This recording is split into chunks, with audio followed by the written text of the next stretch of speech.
Hello dear friends, मैं सुमन और स्वागत करती हूँ आपका अपने चैनल आपकी सहेली सुमन में। आज के वीडियो में हम बात करेंगे, अगर आप प्रेगनेंसी कंसीव करना चाहते हैं तो महीने में यानी कि आपकी मेंस्ट्रुअल साइकिल में ऐसे 4 दिन होते हैं जिनमें आपको रिलेशन ज़रूर बनाना चाहिए।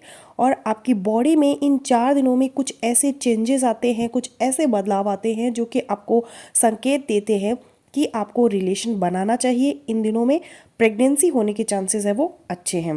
अब ये संकेत क्या होते हैं, यह जानकारी होना आपको बहुत ज़्यादा ज़रूरी है। तो आज की इस वीडियो में हम इसी चीज़ पर बात करेंगे, तो आप इस वीडियो को एंड तक ज़रूर देखिएगा। तो चलिए बिना देरी के वीडियो शुरू कर लेते हैं। तो सबसे पहले समझते हैं उन 4 दिनों के बारे में। तो उसके लिए सबसे पहले तो आपको अपनी पीरियड साइकिल का पता होना चाहिए, क्योंकि जब तक आपको अपनी पीरियड साइकिल पता नहीं होगी ये 4 दिन आपको कैलकुलेट करना बहुत मुश्किल होगा। और इन 4 दिनों में कौन कौन से बदलाव होते हैं उनके बारे में भी बात करेंगे, ताकि आपको पूरा समझ में आ सके। तो प्रेगनेंसी के लिए कौन कौन सी 4 चीज़ें इम्पॉर्टेंट हैं। तो सबसे पहली चीज़ है अंडा, जो कि आपकी फैलोपियन ट्यूब में होना चाहिए।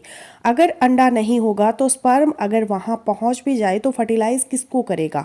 और अगर अंडा है लेकिन आपने रिलेशन नहीं बनाया तो बिना स्पर्म के वो फर्टिलाइज नहीं हो सकता।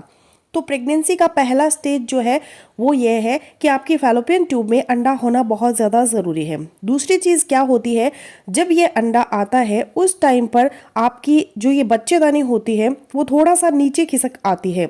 और वो इसलिए नीचे खिसक आती है ताकि स्पर्म को ज़्यादा ट्रैवल ना करना पड़े। तो ये जो बच्चेदानी है उसकी पोजीशन थोड़ी नीची होती है। ये दूसरी कंडीशन होना बहुत ज़्यादा ज़रूरी है। तीसरी चीज़ क्या होती है, तीसरी चीज़ ये होती है कि बच्चेदानी की ओपनिंग खुली होनी चाहिए, यानी कि उसका मुंह खुला होना चाहिए। अगर वो मुंह नहीं खुला होगा तो उस कंडीशन में स्पर्म अंदर नहीं जा पाएंगे। अगेन स्पर्म अंदर नहीं जा पाएंगे तो एग फर्टिलाइज कैसे होगा।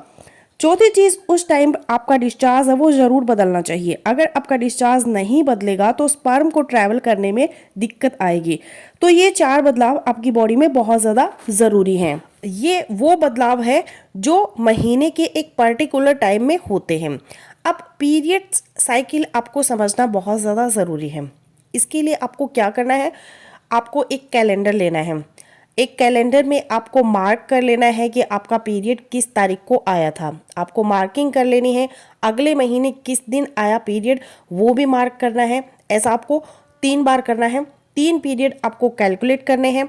जब आपका चौथी बार पीरियड आए तब आप उस डेट से पहले के जितने भी दिन हैं सबका टोटल कर लेना है। मान लीजिए आपको तीनों महीनों का जो टोटल मिला है वो 90 दिन लगे, पीरियड्स जो है आपके 3 बार आने में 90 दिन लगे, या फिर 84 दिन लग गए। अगर मान लीजिए 84 दिन हो गए तो 84 में डिवाइड कर दीजिए 3 का, तो आपका आ जाएगा 28 डेज। और 90 हुए तो 90 में डिवाइड बाई 3। तो इस तरीके से आप अपने पीरियड साइकिल को कैलकुलेट कर सकते हैं। 3 महीने इसलिए बोल रही हूँ क्योंकि कायदे से कई लोग 1 महीने को भी कंसिडर कर लेते हैं, पर ज़्यादा बेटर सोल्यूशन ये होता है कि आप तरीके से उसको मॉनिटर करें और उसी तरीके से आप उसको कैलकुलेट करें। ठीक है। अब अगर मान लीजिए आपका 30 डेज़ का पीरियड साइकिल है तो 30 में से आप 16 डेज़ 14 डेज़ को माइनस कर लीजिए। 14 डेज़ आप उसमें से कम कर दीजिए, माइनस कर दीजिए, क्योंकि लगभग 14 दिन किस लिए होते हैं, 7 दिन रिलेशन बनाने के लिए इम्प्लांटेशन में जाते हैं, और इम्प्लांटेशन के बाद अगले पीरियड के बीच में लगभग 7 दिन का मोर और लेस टाइम रहता है। तो 14 दिन आप घटा दीजिए तो आ गए 16 दिन। यानी कि पीरियड स्टार्ट हुए उस दिन के बाद आपका ओवुलेशन का समय होगा, जिस समय पर अंडा आपकी बॉडी से निकलता है। और उस टाइम पर जो है बच्चेदानी जो है वो थोड़ा सा नीचे आ जाती है। एक्चुअली ओवुलेशन से एक दिन पहले लगभग बच्चेदानी नीचे आ जाती है और आपका जो डिस्चार्ज है वो थोड़ा सा चेंज होना शुरू हो जाता है। अब आपको कौन कौन से सिम्टम दिखाई देंगे, तो उसमें सबसे पहला सिम्टम है कि आपका डिस्चार्ज जो है वो बिल्कुल वाटरी होगा, बिल्कुल ट्रांसपेरेंट होगा, स्टिकी होगा, स्ट्रेचेबल डिस्चार्ज होगा। आप 2 फिंगर के बीच में लेके फिंगर जब खोलोगे तो उसमें एक तार टाइप का बनेगा और बिल्कुल पतला होगा। ये पहला सिम्टम होता है जो कि आपको बताता है कि आपको इस दिन में रिलेशन ज़रूर बनाना है, क्योंकि इस दिन में आपका ओवुलेशन हुआ है या फिर होने वाला है। तो क्योंकि अगर ओवुलेशन होने वाला भी है तो स्पर्म अंदर लगभग 4 से 5 दिन तक बड़े आराम से सर्वाइव कर सकता है, कोई दिक्कत नहीं होती है। मेल का स्पर्म अंदर महिला के शरीर में 4 से 5 दिन सर्वाइव कर सकता है। तो अगर स्पर्म अंदर चला जाएगा बच्चेदानी के थ्रू तो वेट करके वो बाद में उसको फर्टिलाइज कर सकता है, पहली चीज़। दूसरी चीज़ ये है कि जैसे ही आपका ओवुलेशन होता है बॉडी के अंदर नेचर कॉल की वजह से आपको हाई लिबिडो होगा, यानी कि रिलेशन बनाने की इच्छा थोड़ी ज़्यादा होगी।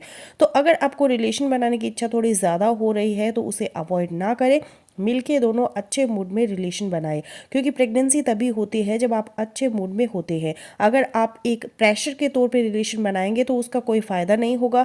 ये प्रेशर जो होता है, ये स्ट्रेस जो होता है, वो कार्टिसोल टाइप के एक हॉर्मोन्स वगैरह आपकी बॉडी में जनरेट कर देता है, जो कि अच्छे नहीं होता है।